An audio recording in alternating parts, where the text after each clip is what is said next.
Hai para Sudaners, kumaha kabarna? Damang sanena dengan saya si Otong kembali lagi di channel Ningali Film.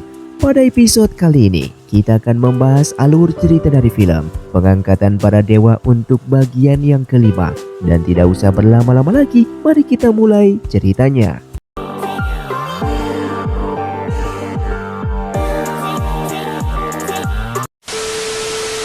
Film pun dilanjutkan dengan sang kaisar yang sedang berlatih melawan para budak, dan sang kaisar mengatakan siapapun yang berhasil melukai tubuhnya sedikit saja maka mereka akan dibebaskan, bahkan diberikan hadiah, sehingga mereka semua langsung menyerang secara bersamaan. Namun dikarenakan sang kaisar memiliki kungfu yang cukup tinggi sehingga para budak tersebut harus terbunuh dengan mudahnya. Singkatnya, mereka berdua telah berada di arena pertarungan, dan di sana sang kaisar memberitahukan kepada semua orang jika Yang Jian berhasil membunuhnya, maka Yang Jian bersama Xiao Er boleh pergi dari istana, dan pertarungan pun terjadi di sana.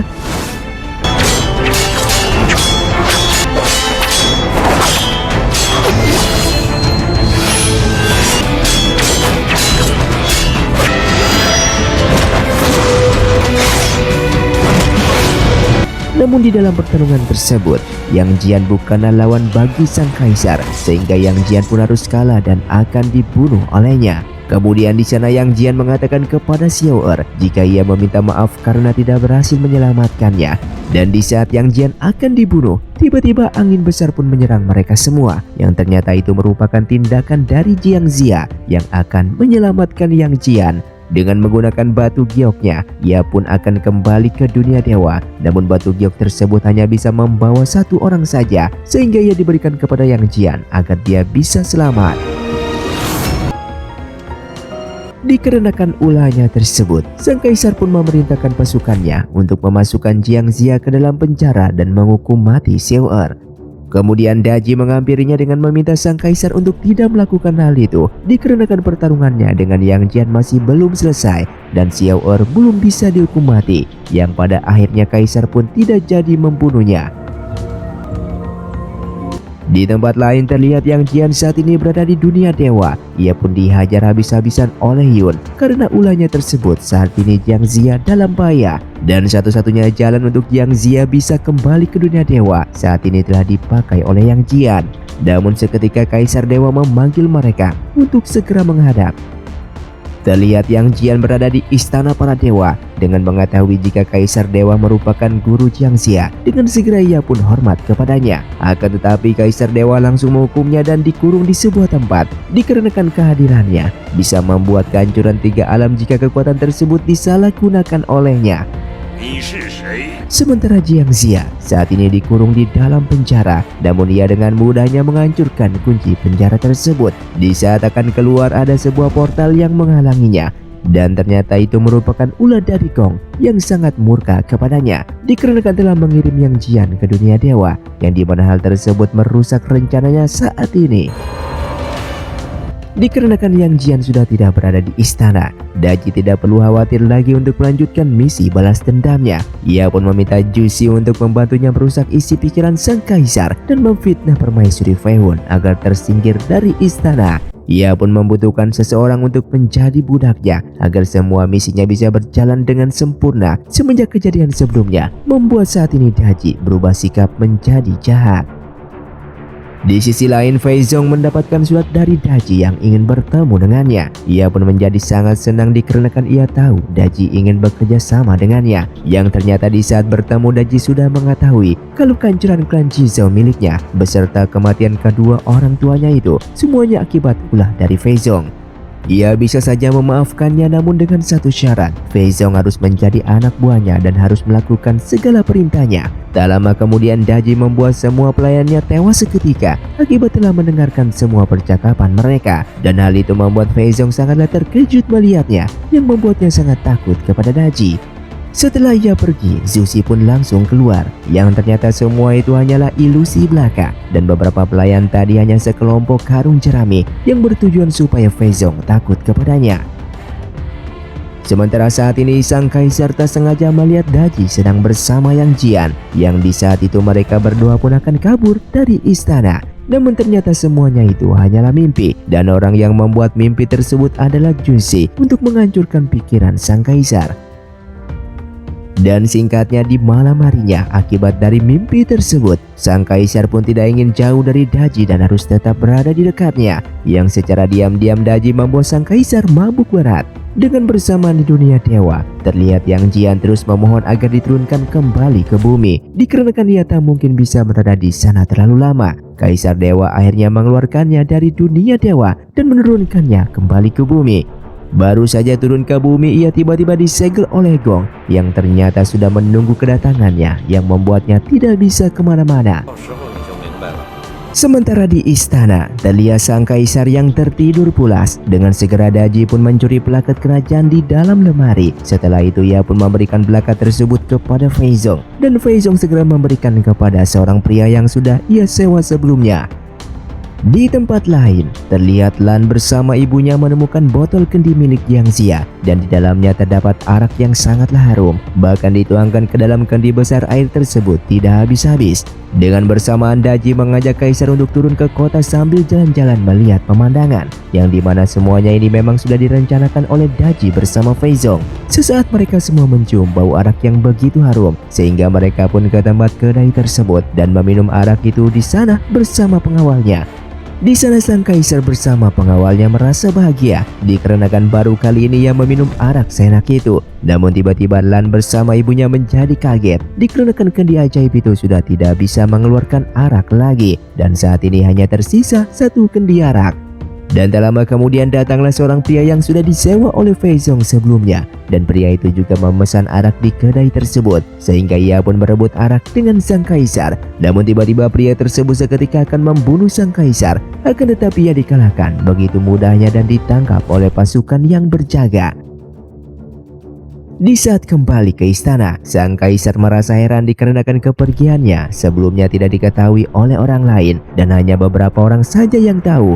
Namun kenapa bisa ada seorang pria yang akan membunuhnya, dan kenapa bisa pria itu tahu keberadaannya? Ia pun mencurigai pasti ada pengkhianat yang membocorkan rahasia kepergiannya tersebut dengan mengirim seseorang untuk membunuhnya.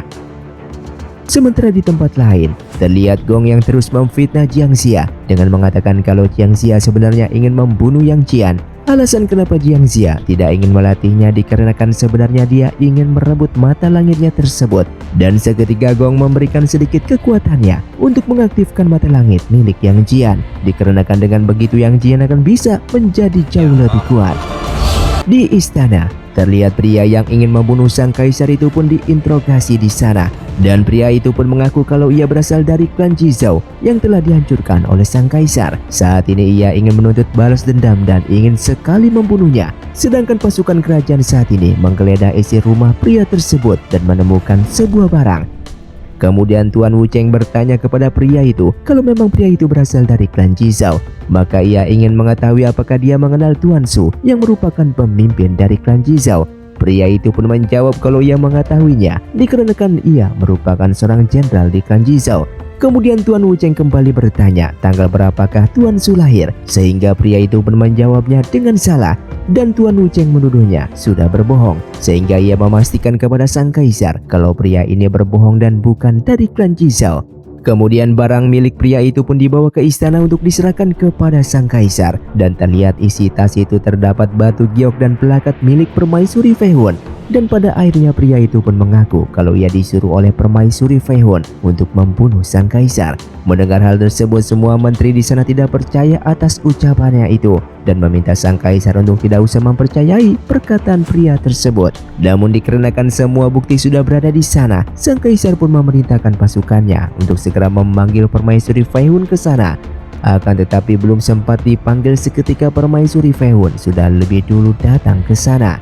Setelah masuk, terlihat permaisuri Fei Hun bertanya ada apa ini dan siapa pria tersebut. Seketika pria itu meminta maaf kepada permaisuri Fei Hun dikarenakan dia gagal dalam misinya yang telah diberikan. Dan permaisuri Fei Hun yang tidak mengetahui apapun langsung merasa keheranan dikarenakan ia tidak mengenal pria itu sama sekali. Yang seketika permaisuri Fei Hun pun menyadari jika dirinya saat ini telah dijebak. Namun sayang semuanya sudah terlambat, dikarenakan sang kaisar yang sudah bosan akan alasan tersebut langsung memberikan perintah untuk mencabut gelar permaisurinya dan melepaskan pakaian kerajaannya, sehingga statusnya diturunkan menjadi seorang pelayan. Sementara itu, Gong hendak membangkitkan rasa amarah Yang Jian dengan memperlihatkan kembali masa lalu kelamnya. Dengan begitu, Yang Jian diselimuti amarah dan mampu mengeluarkan kekuatan mata langitnya, yang seketika kekuatan Yang Jian mulai aktif.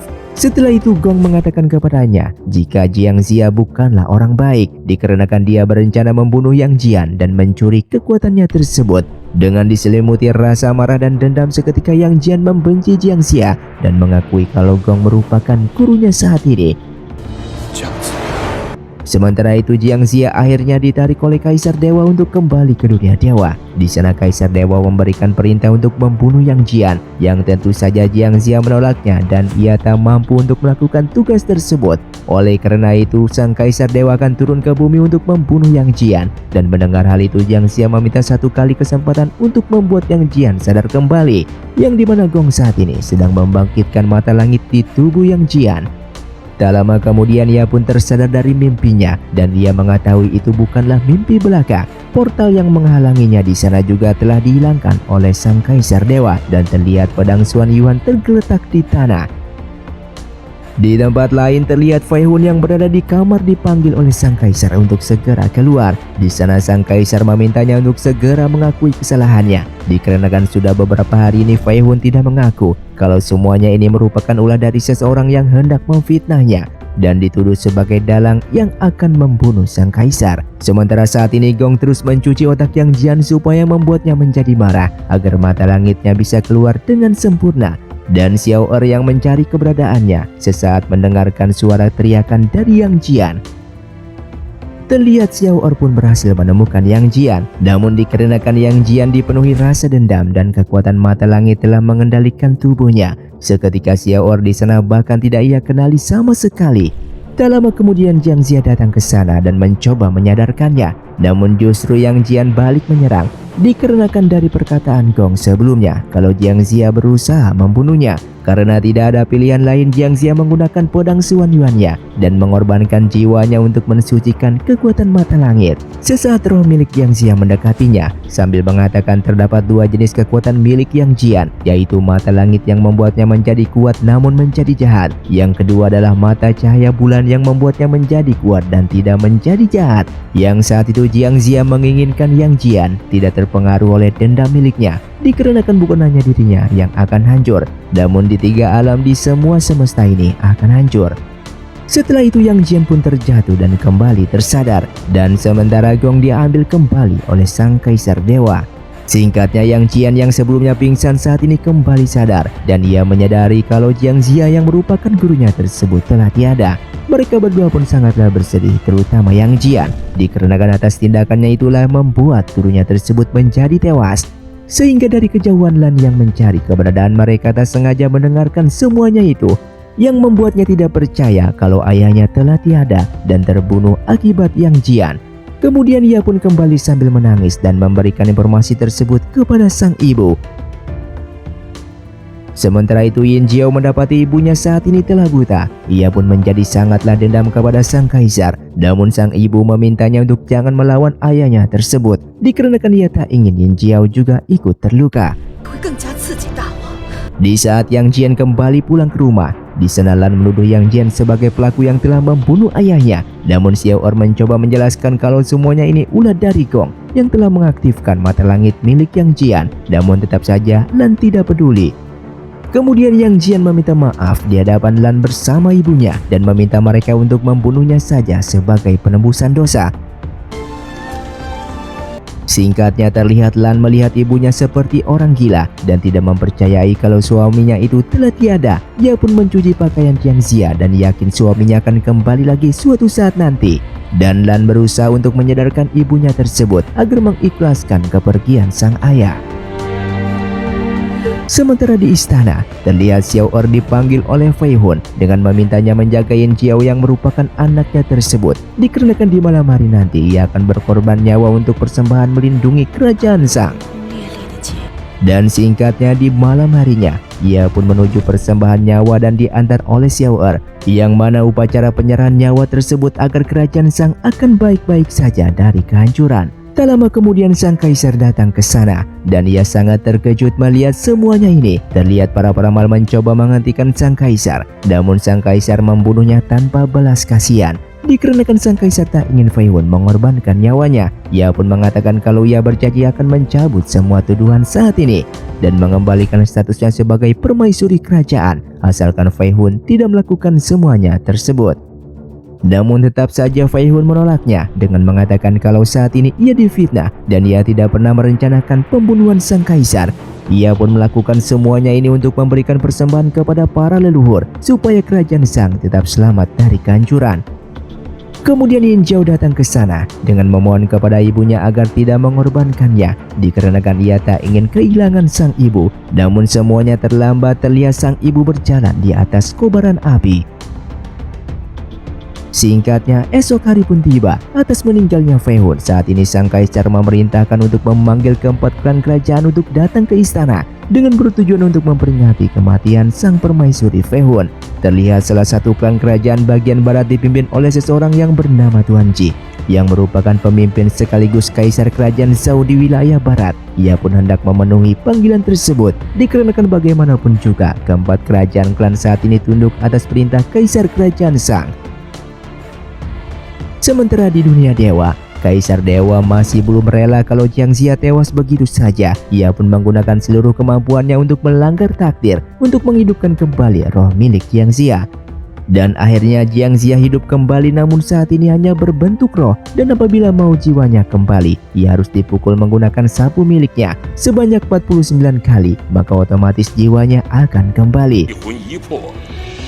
Setelah itu Gong juga dipanggil untuk menghadap, dan kali ini sang kaisar dewa akan kembali memberikan hukuman kepada Gong. Kemudian Jiang Xia di sana memohon untuk dikembalikan ke bumi dikarenakan ia bertemu dengan anak dan istrinya tersebut, sehingga permintaannya itu pun dikabulkan dan Jiang Xia langsung diturunkan ke bumi. Sedangkan Gong saat ini juga diturunkan ke bumi menjadi manusia biasa, bahkan kekuatan miliknya diambil oleh sang kaisar dewa supaya ia benar-benar menjadi manusia biasa dan bukan lagi seorang dewa. Singkatnya, Jiang Xia tiba-tiba muncul di hadapan Yang Jian, yang pada awalnya Yang Jian merasa itu hanyalah ilusinya saja. Namun di saat ia mendekat, ia pun baru menyadari jika gurunya tersebut ternyata hidup kembali. Dan dengan rasa bahagia, ia pun berteriak memanggil semua orang di sana, yang membuat mereka sangatlah senang dengan kembalinya Jiang Xia yang masih hidup. Namun terlihat Jiang Xia seperti tidak bisa bergerak sama sekali, bahkan mulutnya tidak bisa berbicara dan matanya tidak berkedip. Seperti apa yang dikatakan oleh sang kaisar dewa sebelumnya, ia harus dipukul sebanyak 49 kali menggunakan sapu miliknya supaya jiwanya itu bisa kembali. Namun semua orang di sana tidak ada yang mengetahui syarat tersebut, bahkan mereka pun memberikan persembahan dengan harapan jika Jiang Xia bisa bergerak kembali, namun tetap saja hal tersebut tidak berhasil. Kemudian mereka pun melakukan cara lain dengan meletakkan bunga yang disukai olehnya, namun hal tersebut tidak membuat perubahan. Hingga pada akhirnya Wu Ji makan di depan Jiang Xia, yang seketika Jiang Xia bisa meliriknya. Dikarenakan hal itu, ia pun memanggil kembali semua orang dan melakukan hal yang sama seperti makan di hadapan Jiang Xia. Yang seketika Jiang Xia yang melihat itu langsung mengeluarkan air liur miliknya, yang menandakan ia saat ini sangatlah lapar. Dan mereka pun yang menyadari akan hal tersebut langsung menyuapinya makan. Sementara di istana, terlihat keempat pemimpin kerajaan saat ini telah berkumpul. Salah satu pemimpin klan kerajaan dari utara yang bernama Tuan Yu sangat marah kepada sang kaisar dikarenakan telah membuat anaknya yaitu Fei Hun telah tewas. Ia pun mengutuk sang kaisar dan akan memberontak kepada kerajaan Shang. Namun sang kaisar yang melihatnya akan memberontak, ia pun menjadi marah dan memerintahkan pasukannya untuk membawa Tuan Yu agar dihukum mati. Sedangkan di kediaman Jiang Xia, terlihat Xiao Er memiliki cara lain, yaitu dengan menggoda Jiang Xia, yang seketika dia pun mengeluarkan air liurnya kembali yang membuat sang istri marah kepadanya dan memukulnya dengan menggunakan sapu milik Jiang Xia, yang pada akhirnya jiwanya pun telah kembali setelah puluhan kali ia mendapatkan pukulan dari sapu tersebut, dan mereka semua yang melihatnya pun menjadi sangatlah senang. Di malam harinya, terlihat Jiang Xia seorang diri dikarenakan dipanggil oleh sang kaisar dewa untuk berbicara. Di sana ia disuruh untuk menemukan 5 orang jenderal yang memiliki kemampuan mengendalikan 5 elemen, dan tugas tersebut harus dilakukan oleh Yang Jian beserta Xiao Er. Setelah itu Jiang Xia diperintahkan untuk membantu kerajaan Zhou, dikarenakan hanya kerajaan Zhou lah yang dapat mengalahkan kerajaan Shang, dan tugas tersebut harus dikerjakan oleh Wu Ji dan Lan. Satu hal yang perlu Jiang Xia tahu jika pemimpin kerajaan Zhou bernama Tuan Ji, yang ternyata merupakan ayahnya Wu Ji. Keesokan harinya Jiang Xia menceritakan masa lalu dari Wu Ji yang merupakan anak dari Tuan Ji yang merupakan pemimpin klan kerajaan barat yaitu kerajaan Zhou. Mendengar hal itu Wu Ji pun membenarkan hal tersebut, namun ia tak bisa menjelaskan alasan kenapa ia tak bisa kembali ke rumah lagi. Singkatnya mereka semua berkumpul karena Jiang Xia memberikan tugas masing-masing kepada mereka. Yang Jian bersama Xiao Er harus menemukan 5 orang jenderal yang menguasai kekuatan 5 elemen. Sementara Wu Ji bersama Lan harus pergi ke klan kerajaan barat yaitu kerajaan Zhou, dan mereka semua pun berpisah di sana. Setelah itu Yang Jian diberikan pedang Xuan Yuan kepadanya dan harus dijaga dengan baik. Yang Jian sesaat menolak karena ia tidak bisa menggunakannya. Namun Jiang Xia tetap memaksa dikarenakan suatu saat nanti Yang Jian pasti bisa menggunakan pedang tersebut. Kemudian ia pun diberikan sebuah kue kukus dan ada sebuah gambar di dalam kue kukus tersebut. Di sana terlihat ada 5 simbol elemen dan masing-masing jenderal yang mereka cari saat ini memiliki kemampuan salah satu dari kekuatan elemen tersebut. Yang setelah itu Yang Jian bersama Xiao Er mulai melakukan perjalanan untuk berkelana. Dan film pun bersambung. Terima kasih untuk kalian yang sudah menonton video ini sampai habis. Sampai jumpa di video selanjutnya. Saya pamit undur diri ningali film. See you, tunggu diri dan salam Sundaners.